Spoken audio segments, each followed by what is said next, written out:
Verdades del reino. El tema de hoy: ¿quién era el hombre de pecado, el hijo de perdición?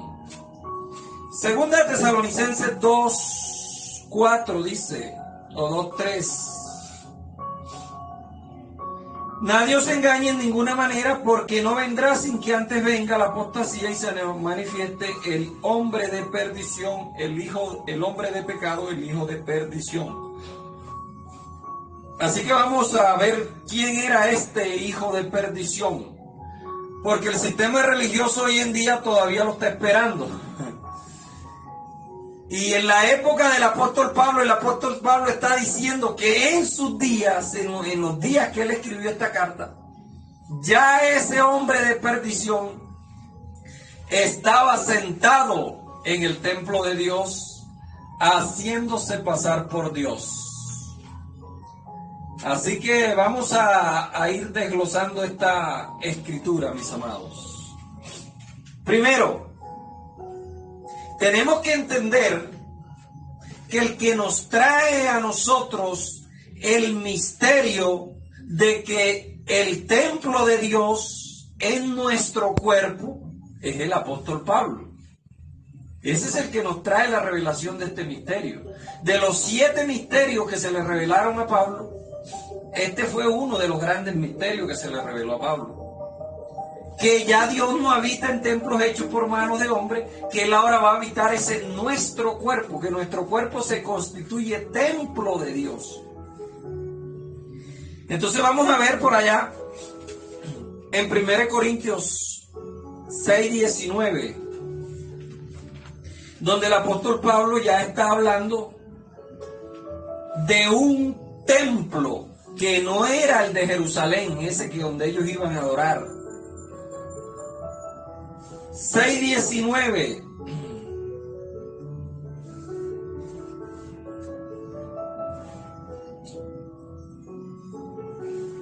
Primera de Corintios. Vamos a irlo buscando.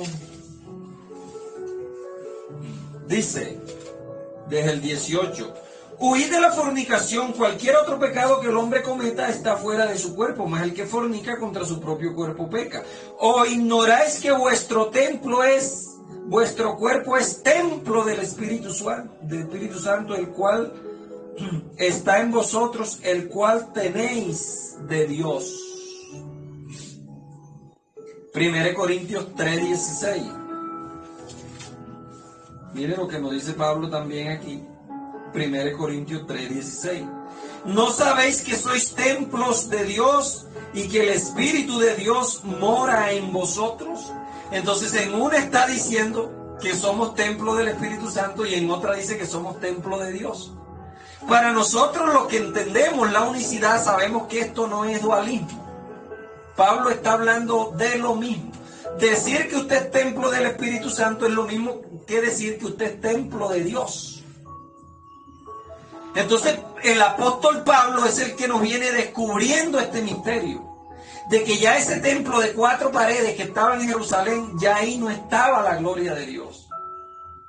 Es más, Pablo decía, no sé cómo se mantiene en pie ese templo, si ya no, la gloria de Dios no está allí. Porque si la gloria de Dios hubiera estado en ese templo de 4 paredes, imagínense la mentira que nos metían a nosotros, que si el sumo sacerdote entraba con pecado, le daba la turuleca, pues ¿cómo que se llama lo que le da el chavo? La chiripiorca, y tenían que jalarlo con una cuerda. Tremenda mentira que nos metieron a nosotros, ¿cierto? Porque la gloria de Dios nos mataba y ahí no podía entrar nada inmundo. ¿Y por qué la gloria de Dios no mató a los soldados romanos cuando entraron y se robaron el candelabro y las ofrendas y los panes? Todo eso se lo comieron con esa hambre que llevaban ellos. Es que el sistema religioso nos ha caído a mentiras. El sistema religioso tiene años de venirnos engañando con mentiras y mentiras y mentiras. Y yo no tengo pelos en la lengua para decirlo. El sistema religioso y sus líderes son unos parásitos que viven del miedo de sus feligreses. El día que a los feligreses se les quita el miedo, ese día se les cae el negocio, socio. Claro, el sistema religioso vive del miedo de los feligreses. Usted no ve que le predican el diablo, el infierno, ahí viene el anticristo, metiéndole miedo a los feligreses, porque una mente cautiva bajo el miedo hace lo que ellos digan. Así lo pueden manipular más fácil. Entonces aquí el apóstol Pablo nos viene diciendo que el templo verdadero en el que Dios iba a morar, porque él allá en el libro de Hechos dijo, ya no moraré más en templos hechos por manos de hombres. Ahora morarás en nuestro corazón. Nuestro corazón es el templo de Dios. Ya no son las cuatro paredes. Y Pablo nos viene aclarando esto a través de todas sus cartas. Y mire que esta carta a los Corintios, Pablo la escribe en el año 52, en su primer viaje misionero. Estaba en Éfeso cuando la escribió. Ya él iba teniendo estas revelaciones. Porque el Señor dijo, la hora viene y la hora es cuando ni en este monte ni en aquel templo, sino que los verdaderos adoradores adorarán a Dios en espíritu y en verdad.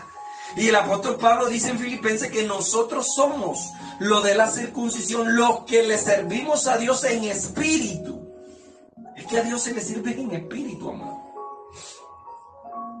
Entonces Pablo viene diciéndonos, aclarándonos que nosotros somos el templo de Dios.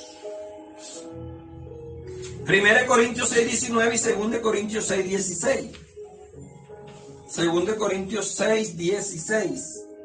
¿Y qué acuerdo hay entre el templo de Dios y los ídolos? Porque vosotros sois templo del Dios viviente. Como Dios dijo, habitaré y andaré entre ellos, y seré su Dios, y ellos serán mi pueblo.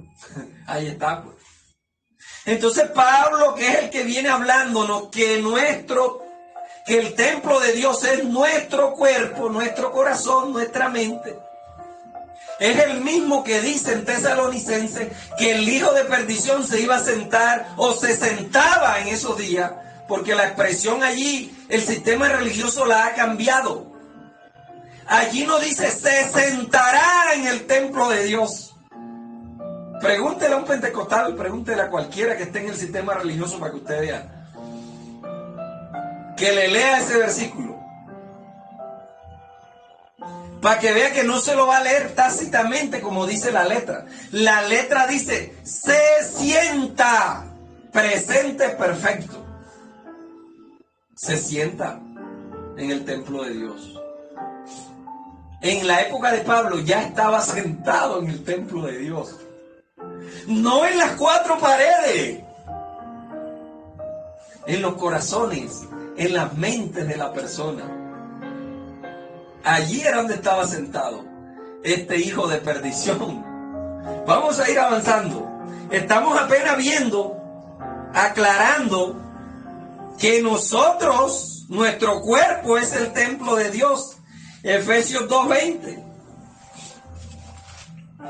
Edificado sobre el fundamento de apóstoles y profetas, siendo Jesucristo la principal piedra del ángulo, en quien todo el edificio bien coordinado va creciendo para ser un templo santo en el Señor.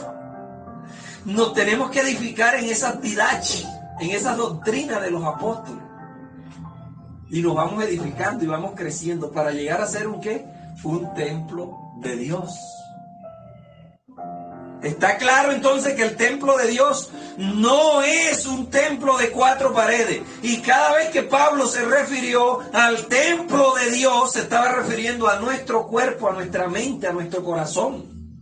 En quien vosotros también sois juntamente, en quien vosotros también sois juntamente edificados para morada de Dios en el Espíritu. Entonces nosotros nos vamos constituyendo un templo de Dios y ahí Él viene a morar. Pero en la época de Pablo, Pablo tuvo que decirle, ojo, que en ustedes no está morando el Dios. En ustedes está morando es el hijo de perdición, está sentado allí en el templo de Dios, haciéndose pasar por Dios aquí en la mente. Estaba sentado, arraigado pues, ese hijo de perdición. Primera de Pedro 2:5. Vamos avanzando. Primera de Pedro 2:5. Vosotros también como piedras vivas, sed edificados como casa espiritual y sacerdocio santo para ofrecer sacrificios espirituales y aceptables a Dios por medio de Jesucristo. El mismo Pedro, que no entendía lo que Pablo hablaba, también el Espíritu Santo como que le mandó una chispita y le dijo, toma, el templo son los hermanos. Ya no es aquel templo de 4 paredes al que ustedes estaban acostumbrados.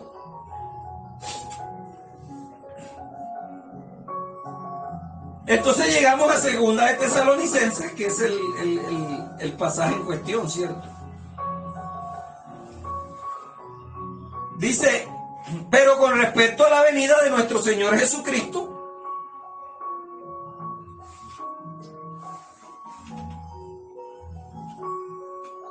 y nuestra reunión con Él, os rogamos, hermanos, aquí la palabra reunión es la palabra genosis en griego, que no se dejen mover fácilmente de vuestro modo de pensar, ni por carta, ni os conturbéis por espíritu, ni por palabra, como si fuera vuestra.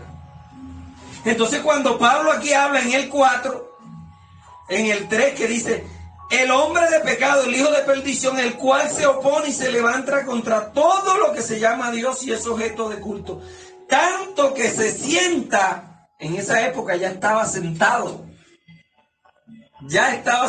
en esa época, haciéndose pasar por Dios. Entonces, mis amados, nosotros vamos a tener que ir desglosando todos estos versículos donde Pablo y donde Pedro están hablando y diciendo y aclarando que el templo de Dios es nuestro corazón, nuestra mente. Yo quiero que esto les quede bien claro. Lo dijo Pablo, lo dijo Pedro, lo dijo Juan, lo dijo el Señor Jesucristo. Pero todavía los que están en el sistema religioso, cuando leen ahí la palabra templo en las Escrituras, enseguida creen que es el templo de 4 paredes, que ya ni siquiera existe. Ya ni siquiera existe, por algo el Señor se los tumbó, para que no lo mencionaran más.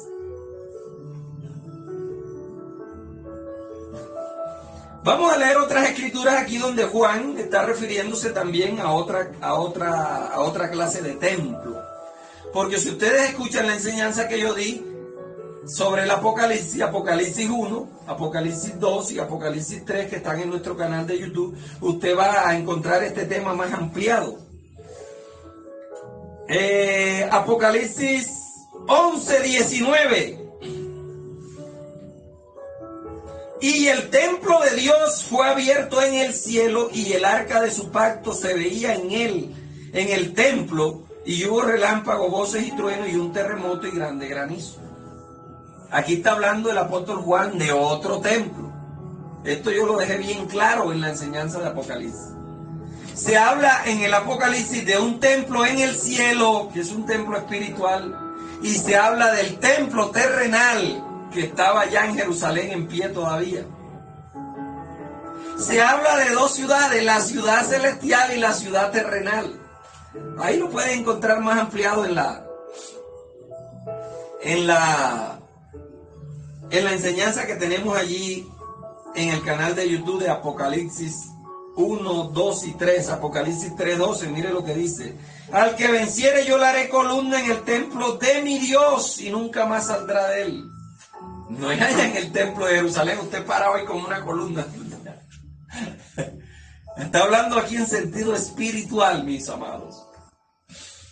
Entonces Pablo, ya en el año 54, en su segundo viaje, cuando él escribe esta carta a los tesalonicenses, él estaba en Corintios. Entonces él les comienza a explicar. Ya Pablo tenía aquí ya 24 años de convertido. Ya tenía más revelación, porque la revelación siempre ha sido progresiva. Ya Pablo tenía más revelación y comienza a decirles entonces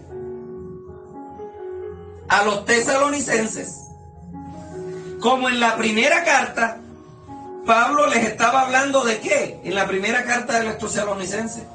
Les estaba hablando del proceso de unión definitiva que todos los seres humanos íbamos a tener con el Cristo. Él les comienza explicando: los muertos en Cristo resucitarán primero, luego los del Antiguo Testamento, y luego nosotros, los que hayamos quedado, seremos arrebatados. Él le está explicando cómo es que va a ser el proceso de unión. Aquí en la segunda carta, él le sigue explicando lo mismo. Cómo es que se va a realizar el proceso de unión definitiva de los seres humanos con Cristo. La genosis. Esa es la palabra que se utiliza allí. Entonces mire cómo comienza segunda de Tesalonicenses, ¿cierto? Del 3 en adelante. Nadie os engañe en ninguna manera. Entonces Pablo les está escribiendo esta carta para que nadie los engañe, diciéndole que el proceso de unión de nosotros con Cristo iba a ser de otra forma. Porque por ahí andaban Himeneo y Fileto diciendo que ya la resurrección se había dado, que ya Cristo había venido. Bueno, andaban diciendo una cantidad de cosas, no solamente ellos. Otros que se habían levantado con este conocimiento de la gnosis, los gnósticos. Entonces, para que nadie los engañe en pensamiento, en espíritu. Espíritu quiere decir un ángel, pues. En palabra o en carta. Él aquí les menciona 4 cosas que nadie nos tiene que engañar por medio de estas 4 cosas. Nadie nos tiene que engañar. Aquí no vamos a entrar en detalle sobre estas 4 cosas, que sería importante profundizarla, porque ustedes saben que el número 4 en la gematría hebrea quiere decir equilibrio, ¿cierto? Los 4 puntos cardinales, las 4 estaciones del tiempo. Bueno, tendría mucho que hablar del número 4, pero no vamos a profundizar en eso. Sin embargo, Pablo le nombra 4 cosas, que nadie nos engañe. Y eso era lo que ellos tenían que entender. Primero, nadie los engañe en vuestro modo de pensar, ni os conturbéis, ni por espíritu, ni por palabra, ni por carta, como si fuera vuestra. Porque ya en esta época, ya en el año 54, ya había muchos llamados pseudoapóstoles que se infiltraron en la iglesia del Señor y escribían una carta y le ponían la firma de Pablo y la mandaban a los hermanos. Aquí mandó el apóstol Pablo. ¿Y Pablo a dónde? Pablo andaba por ahí ocupado haciendo troja, haciendo carpa, en otra cosa. Ya habían falsos maestros, falsos apóstoles, que se hacían pasar por Pablo, que se hacían pasar por Pedro, y muchos hermanos de las iglesias primitivas cayeron en este engaño. Por eso era que ellos tenían que viajar y moverse. Por eso Pablo, cuando escribía, decía: espero ir pronto a vosotros, y las otras cosas os haré saber cuando vaya. Muchas cartas llegaron. Usted tiene que leer literatura del primer siglo para que usted se entere de todas estas cartas y todos estos evangelios que aparecieron después de la muerte y resurrección de nuestro Señor Jesucristo. Entonces no se dejen engañar ni siquiera por carta como si fuera nuestra. 4 cosas. Porque no vendrá. ¿Quién no vendrá? No vendrá el día del Señor. Era lo mismo que decir el Señor. Porque el Señor siempre aparecía en un día o en una noche. Pero a su aparición, a su parucía, se le llamaba el día del Señor. Siempre que se utiliza la palabra el día del Señor, está relacionada con un juicio que el Señor le venía a hacer a un pueblo, a un rey o a una persona. Entonces nosotros, como conocedores ya de todas estas cosas que son históricas, que nosotros las podemos conseguir en los libros de historia. El apóstol Pablo le está diciendo, no se preocupen, no se dejen mover por carta ni nada, porque llegaban muchos con las cartas, mira, aquí están. O si de pronto un ángel descendía, que es la palabra que él usa ahí, espíritu. O enviado o mensajero, la misma cosa. Viene diciéndole, no, que esto es así, que esto es... No se dejen engañar.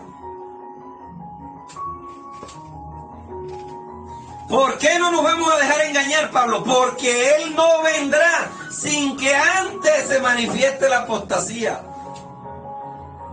Entonces lo primero que se tenía que manifestar era la apostasía. Esta palabra apostasía viene del griego apos y taxis, que quiere decir fuera de o colocarse fuera de. Y este término se utilizaba para cuando un soldado desertaba de las filas del ejército romano, por ejemplo. Desertaba, entonces ese soldado estaba apostatando, porque estaba poniéndose fuera de las filas. Sea que se uniera ya con el enemigo, o sea que escapara y se fuera para otro imperio. Entonces ahí Pablo está utilizando este término de colocarse fuera de, pero no de las filas militares, sino de las filas del Señor, de la creencia del Señor. Entonces Pablo está diciendo, primero se tiene que manifestar la apostasía. Es decir, muchos de nuestros hermanos que están en la fila del Señor tienen que ponerse fuera de ella. Por eso él allá en el libro de los Hebreos, él comienza a hablarle a los hebreos que ya estaban apostatando. Y Hebreos fue escrito en el año 62. Pero muchos de los hermanos de los hebreos ya se estaban saliendo de la fe cristiana, del creer por fe, y estaban volviendo a los rudimentos nuevamente. Por eso Pablo en Hebreos les escribe diciendo, Hebreos 6, que tienen que dejar ya esos rudimentos. Dentro de esos rudimentos enumera 6 rudimentos. Doctrina de bautismo, imposición de manos, juicio eterno. Bueno, ahí están los 6 para que ustedes los lean en Hebreos 6, del 1 en adelante. Entonces ya la apostasía se estaba dando. Por eso Pablo les escribe esta carta a ellos. No se preocupen, no se dejen turbar, no se conturben. Porque primero tiene que pasar esto y esto y esto. ¿Y quién le dijo a Pablo? Bueno, Cristo es resucitado, no se le apareció 7 veces a Pablo. Ahí está la enseñanza en nuestro canal de YouTube. ¿Cómo se llama nuestro canal de YouTube? Verdades del Reino. Así usted lo consigue en YouTube y busca la enseñanza allí que dice los 7 misterios que Cristo el resucitado le reveló a Pablo. Ahí están, las 7 veces que se le apareció. Entonces Pablo les dice, primero se tiene que manifestar la apostasía, tiene que venir la apostasía y después se tiene que manifestar el hombre de pecado, el hijo de perdición. Aquí las palabras originales que se usan en el griego es antropos, hombre, ¿cierto? Antropos.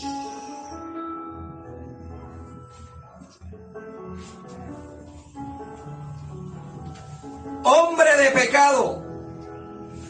La palabra pecado en griego es amartía, hamartía.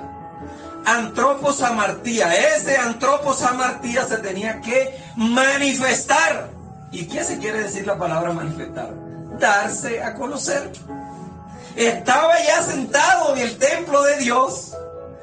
Estaba sentado, pero todavía no se había dado a conocer, todavía no se había manifestado públicamente. Fue la misma palabra que ellos le preguntaron al Señor allá en el Monte de los Olivos. Y dijo, Señor, ¿cuándo te manifestarás como el Mesías? Son las mismas. ¿Cuándo te darás a conocer como el Mesías? Porque a la primera persona, escuche bien aquí esta perlita, esta verdad del reino que le voy a soltar. A la primera persona que el Señor Jesús se le manifestó como el Mesías fue la mujer samaritana. Fíjese usted, fue a la primera que se le manifestó como el Mesías, a la mujer samaritana. ¿Por qué sería, no? Bueno, eso lo vamos a ver después más adelante. Entonces este antropos amartia, que quiere decir hombre sin ley. Este hombre sin ley tenía que manifestarse, tenía que darse a conocer. Esta palabra hijo de perdición aparece 2 veces en la Biblia solamente. Y aquí la palabra hijo, la palabra original que se utilizó en el griego fue la palabra padi, para hijo. Y la palabra padi quiere decir ferigres, o también quiere decir amamantar, alguien que hay que amamantar. O sea, este padi había que amamantarlo. Hijo, padi. Y perdición viene de la palabra griega apoleia, que quiere decir ruina o daño grave, sea moral, físico o espiritual, pero no con un sentido eterno. Es un daño que se puede recuperar. Entonces tenemos que ir directamente al griego para no dejarnos engañar del sistema religioso. Entonces las palabras que se usan, repito, antropos amartia, hombre de pecado, o hombre sin ley, es la misma expresión. Hijo de perdición, padi apoleia, que quiere decir amamantar a aquel que está en la ruina. Esta palabra se la aplicaron al pobre Judas, el hijo de perdición. El Señor lo que está diciendo ahí, este está en ruina y yo tengo que amamantarlo todavía. Es la misma expresión que Dios le dijo a Abraham cuando le dijo, anda delante de mí, sé perfecto, yo soy el Shaddai. Literalmente el Shaddai quiere decir el todopoderoso que tiene pechos para amamantar a sus hijos. Es que el amor de Dios es tan grande. Aunque tú hayas caído en ruina, aunque hayas caído en daño grave, moral, físico, espiritual, Él te tiene como un padre, como un hijo que te amamanta. Porque si caíste en ruina, no fue porque tú quisiste. Fue por tu inexperiencia, porque eras un niño que todavía había que amamantar. Padi, apoleia, son las palabras que se usan allí, para hijo de perdición. No como el sistema religioso dice, que hay condenación eterna. Mentira. Mentira del sistema religioso. Mentira del sistema religioso. Por eso le digo yo, quítese el miedo de la mente. Porque el sistema religioso, los líderes del sistema religioso viven del miedo que usted les tenga a las enseñanzas que ellos dan. Entre más miedo usted le tenga a las enseñanzas que ellos dan, más se lucran, más rapidito se lucran. Por ahí escuchaba una enseñanza que me mandaron, que hay un demonio que se llama ya ni me acuerdo cómo es que se llama el demonio. Yo no sé cómo harían para preguntarle ese nombre al demonio. Que es el demonio que arruina las finanzas en los hogares. Si tú no llevas el diezmo, claro. Si tú llevas el diezmo, ese demonio se aleja, ni se acerca por ahí. Entonces te meten miedo para que tú le lleves dinero, porque ellos viven es de eso. Han convertido el evangelio en una fuente de ganancia. Y bueno, ¿qué más no se podría decir de eso? Mateo 13. Quiero que veamos este capítulo. Mateo 7:13. Entrad por la puerta estrecha, porque ancha es la puerta y espacioso el camino que lleva a la perdición. Aquí se utiliza otra vez la palabra apoleia, que quiere decir ruina, daño grave, moral o espiritual, pero un daño no permanente, sino temporal. ¿Se da cuenta usted cómo el sistema religioso nos tenía engañados a nosotros? Juan 17:12.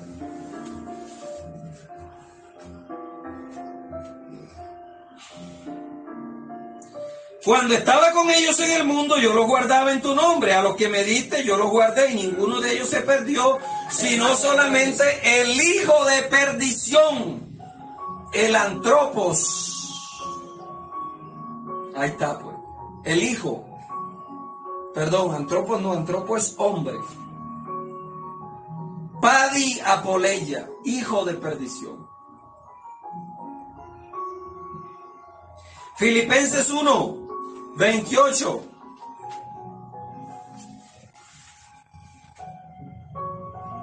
Y en nada intimidados por los que se oponen, para ellos ciertamente es inicio de perdición, mas para vosotros salvación. Y esto es de Dios. O sea, tanto los que caen en la apoleya como los que no caen en la apoleya son de parte de Dios. ¿Acaso él no lo dijo? Yo soy el que hago el bien y hago el mal, formo la luz y creo las tinieblas. El bien y el mal salen de la boca de Jehová. Bueno, por ahí ya tenemos una enseñanza que en estos días se la vamos a dar, titulada ¿cuál es el propósito del mal en la creación? El mal tiene un propósito en la creación de Dios. El mal es la otra cara de la moneda del bien. Tú no puedes tener una moneda si no tienes la cara y el sello. Entonces, si tienes el bien, tienes la moneda en tu mano, por lo tanto tienes el bien y el mal. Son las dos ruedas de una carreta. No puede andar la carreta si no tiene la rueda del bien y del mal. Pero eso lo vamos a ver después en la enseñanza. 3:17 de Filipenses. Hermanos, sed imitadores de mí y mirad a los que así se conducen según el ejemplo que tenéis en vosotros.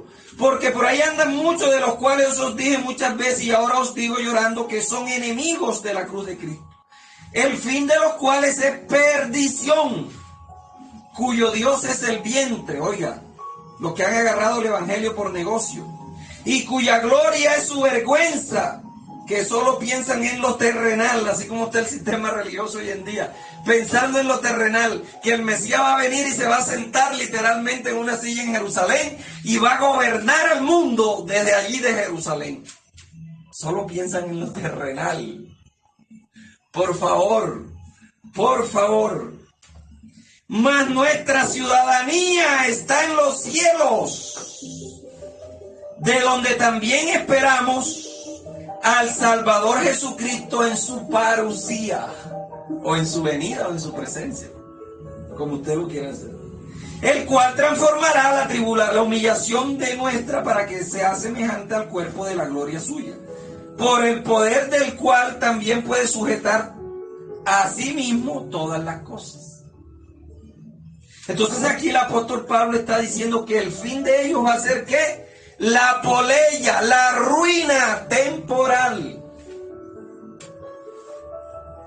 la perdición, apoleya, temporal, no eterna, como nos ha hecho creer el sistema religioso.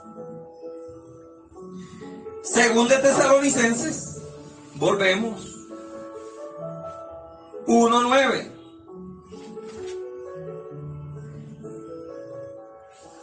Los cuales sufrirán pena de eterna perdición, excluidos o tanatos, separados de la presencia del Señor y de la gloria de su poder, separados de la gloria de su poder.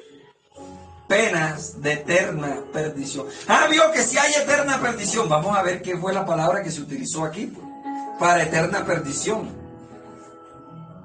Ya sabemos que perdición es apoleya, ¿cierto?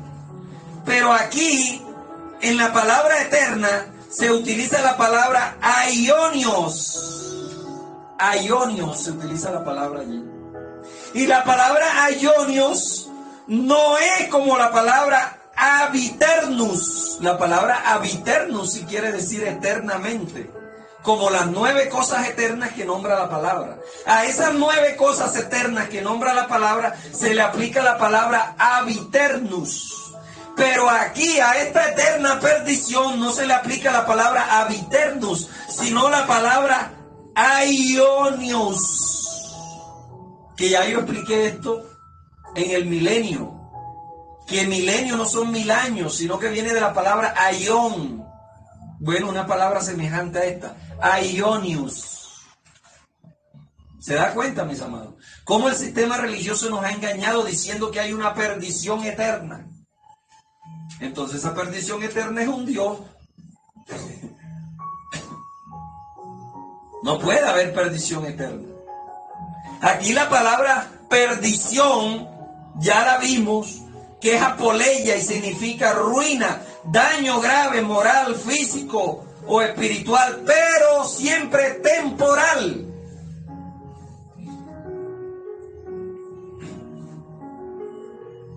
Porque imagínense, Juan 1:1, ¿cierto? Muchos no los conocemos de memoria. En el principio era el verbo. ¿En el principio de qué? ¿En el principio de qué? Porque si entonces tuvo un principio ya no es eterno. ¿Se da cuenta? Y dice que aquellos hombres sufrirán eterna perdición. O sea que antes no estaban perdidos, pero de ahí en adelante van a sufrir una eterna perdición. Entonces, de ahí en adelante quiere decir que tiene principio. Y si tiene principio, ya la perdición no es eterna. Porque lo eterno no tiene principio ni tiene final. Así que no se deje engañar del sistema religioso. Pura mentira cuando le digan a usted que hay una perdición eterna. Eso es para que usted le lleve allá el diezmito, la ofrenda, las primicias, y ellos gordos y cachetones. Entonces, ¿en el principio de qué? Todo lo que tiene principio no es eterno. Vamos a ir a Daniel. Daniel también nos habla un poco aquí de este hombre. Bueno, el tiempo va avanzando, no sé. Vamos a dividir esta enseñanza en 2 partes. Daniel 7:25. Vamos a ir a Daniel 7:25.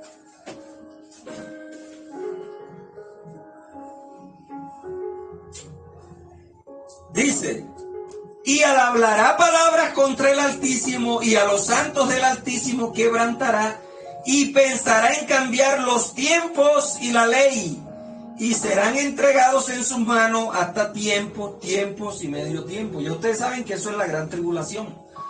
No tengo que ponerme a explicarles eso.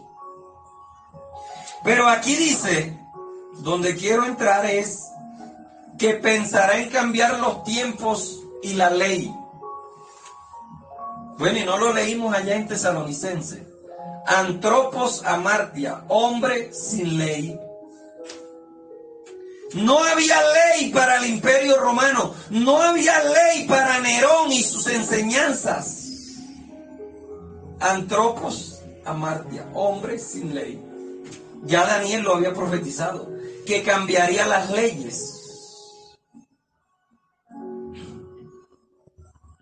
11:36.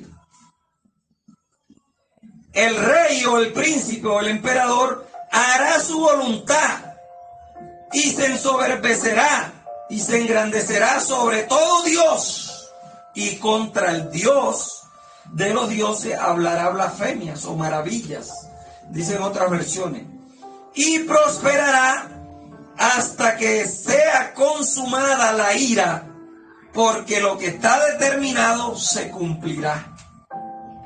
Bueno, y eso no fue lo que el Señor dijo. Estos son días de retribución, Lucas 21:22, para que se cumpla lo que está escrito. ¿Qué quiere decir la palabra retribución?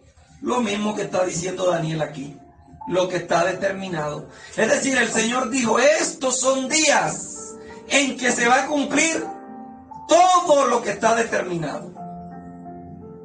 Mire, y el 31 también Daniel dice: y se levantará de su parte tropas las que profanarán el santuario, aquí está hablando del santuario, el santuario terrenal, el lugar santísimo, porque aquí esto es un lenguaje del Antiguo Testamento. Y las fortalezas, y quitará el continuo sacrificio y pondrá fin a la abominación, y pondrá la abominación desoladora.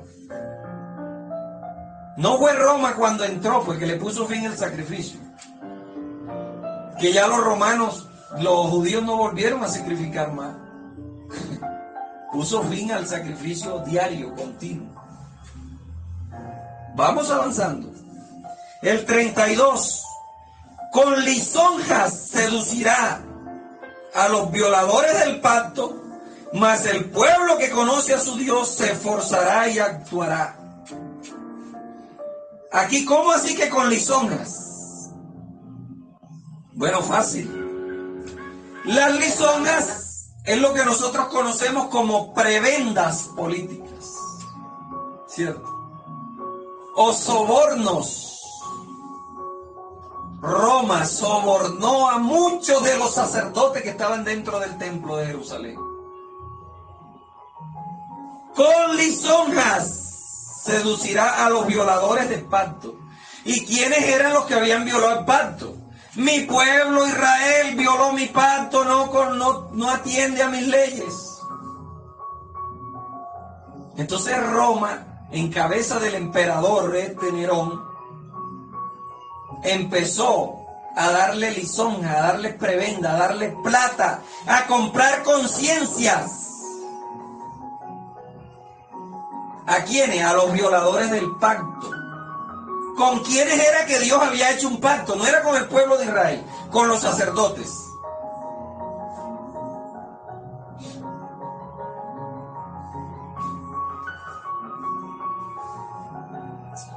Avanzamos nuevamente, vamos a Tesalonicenses. 4. Se opone y se levanta contra todo lo que se llama Dios. Ya lo leímos en Daniel, que estaba profetizado.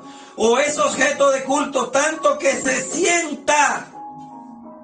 Aquí la palabra sienta viene del griego katsekato, que quiere decir poner el culo o poner el huevo. Hacía alusión a las gallinas que ponían el huevito de oro. ¿Y qué es el huevo? No es una semilla donde nace otra creación. Entonces aquí el apóstol Pablo lo que está diciendo, ese antropos amartia le pone el culo al templo de Dios, o le pone los huevos al templo de Dios, o la semilla. Ya la está poniendo, ya está sentado, ya está poniendo su semilla allá en el templo de Dios. Y se está haciendo pasar por Dios. Pero no era en el templo de 4 paredes, era en la mente y en los corazones de los líderes religiosos de la época. Porque Pablo estaba claro que ya el templo no era el de las 4 paredes, sino la mente y el corazón de los que estaban dentro de las 4 paredes. Es decir, ese tipo con su doctrina se cree Dios. Ahora vamos a ver cuál fue la semilla que él puso allá en el templo de Dios. Vamos a ver cuál fue la semilla que él puso en el templo de Dios, o cuál fue el huevo que él puso, pues, para que germinara ahí esa semilla. Ya estaba sentado en los días de Pablo, en el templo de Dios, poniendo ahí la semilla. San Mateo 13, parábola del trigo y la cizaña. Le refirió otra parábola diciendo, el reino de los cielos es semejante a un hombre que sembró buena semilla en su campo. Pero mientras dormían los hombres, vino su enemigo y sembró cizaña entre el trigo y se fue. ¿Dónde quedó sembrada la semilla? Dentro del trigo. ¿Y dónde estaba el trigo? Adentro del templo de las 4 paredes. ¿Cuándo la sembraron? Cuando los hombres dormían. Cuando los hombres dormían. El sumo sacerdote y todos los sacerdotes que estaban allí eran cómplices de lo que Roma iba a hacer. Ya Roma había puesto la semilla en sus mentes y en sus corazones. Y esa semilla ya estaba germinando.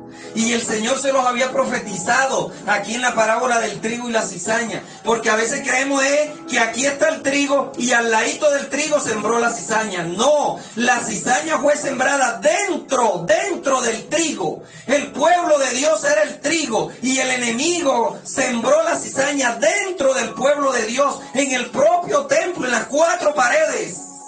Estaban los hijos de Dios y en su mente y en su corazón el enemigo sembró la cizaña. El Señor ya se los había profetizado. Mire lo que dice. San Mateo 13. Jesús explica la parábola del trigo y la cizaña, 13:37. Respondiendo él le dijo, el que siembra la buena semilla, ¿quién es? El Hijo del Hombre. Y el campo es el mundo.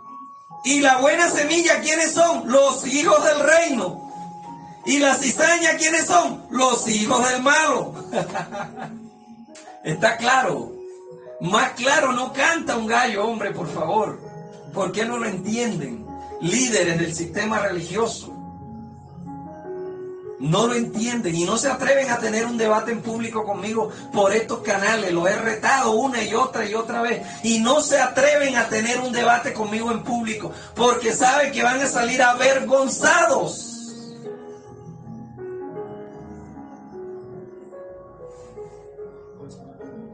Entonces, el campo es la buena semilla. El campo es el mundo, la buena semilla son los hijos del reino.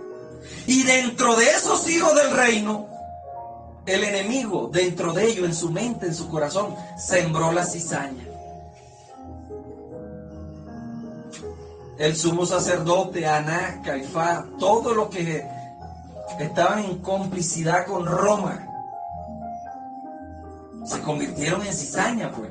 Fueron sembrados ahí por Roma, por el emperador Nerón. El enemigo que la sembró es el diablo, o sea, el opositor. La siega es el fin del siglo y los segadores son los ángeles. Esto fue lo que el Señor dijo allá en San Mateo, cuando dijo que el Señor vendrá con sus ángeles y pagará a cada quien según su recompensa. Y le dijo, de cierto digo que algunos de ustedes que están aquí no van a morir sin que antes vean esto. O sea que el Señor tuvo que venir cuando alguno de sus apóstoles aún estaba vivo. Bueno, avanzamos aquí. Entonces este enemigo que ya estaba sentado en el templo de Dios, es decir, en la mente y en los corazones de los sacerdotes, de todos los que oficiaban allí, de los líderes de Israel, ya estaba sentado. ¿Qué era lo que estaba sentado? La semilla. Porque la palabra sentarse viene del griego, ya lo leímos, ¿cierto? Secato, que quiere decir poner el culo. Ya él había puesto la semilla. Claro, es que cuando un rey va a invadir a otro, lo primero que hace es tratar de ver quiénes de los que están allá adentro están a favor de él. Esto después, ahora, muchos años después, se vino a denominar la quinta columna. Yo no sé si usted ha escuchado este término. La quinta columna, bueno, este término cobró relevancia en la guerra civil española, ¿cierto? Allí cuando el general Juan Yanger, que iba con 4 columnas a atacar a Madrid, una por el norte, una por el sur, una por el este y una por el oeste, y le preguntó a uno de sus generales, de sus capitanes, general, ¿qué columna va a atacar primero? Y él dijo, la primera columna que va a atacar es la quinta columna. ¿Cómo así que la quinta columna si somos 4? Digo, no, Allá adentro, en Madrid, tengo una quinta columna. Cuando ustedes vean allá ardiendo los barcos, los depósitos, los bancos y todas esas cosas, los graneros, los mercados, cuando ustedes vean ardiendo allá, eso es señal de que ya ellos empezaron allá. Entonces, cuando la gente esté convulsionada, ustedes atacan la quinta columna. Así hizo Roma. Los primeros que sabotearon y quemaron los graneros, el banco de alimentos de Jerusalén, ellos mismos, los sacerdotes, lo quemaron para que la gente se muriera de hambre. Quinta columna. Quinta columna. Bueno, si usted quiere saber más sobre esta quinta columna, lo invito para que se lea el libro Los fusilados de las pajaritas. Allí en ese libro, Los fusilados de las pajaritas, usted va a encontrar toda esta narrativa de qué fue lo que fue la quinta columna. Así Roma también tenía su quinta columna. Es más, la quinta columna que Roma tenía dentro de Jerusalén, la quinta columna que Nerón, con sus enseñanzas, con sus leyes, con sus prodigios mentirosos, con sus dádivas, comprando conciencia, la quinta columna que tenía ahí adentro de Jerusalén, fueron los que le dijeron, ataquen el día sábado, porque ellos están en Shabbatón. Y casualidad que atacaron el día sábado, y como ellos estaban guardando el Shabbat, ese día pudieron tumbar las puertas. Hernández. ¿Cierto? Entonces allí, donde él primero había puesto, se había sentado allí en el templo de Dios, como Dios, haciéndose pasar por Dios en la mente y en los corazones. Ya tenía la semilla puesta, catequés. Ya se había sentado, ya había puesto el culo, ya había puesto la semilla, ya había puesto el huevo en la mente y en los corazones de los que violaban el pacto de Dios, o sea, de los encargados, de muchos levitas que se corrompieron, no todos, porque otros se fueron para allá, para las cuevas de Qumran. Entonces, mis amados, vamos a dejar hasta aquí esta primera parte que se alargó 52 minutos. Bendecidos con toda bendición.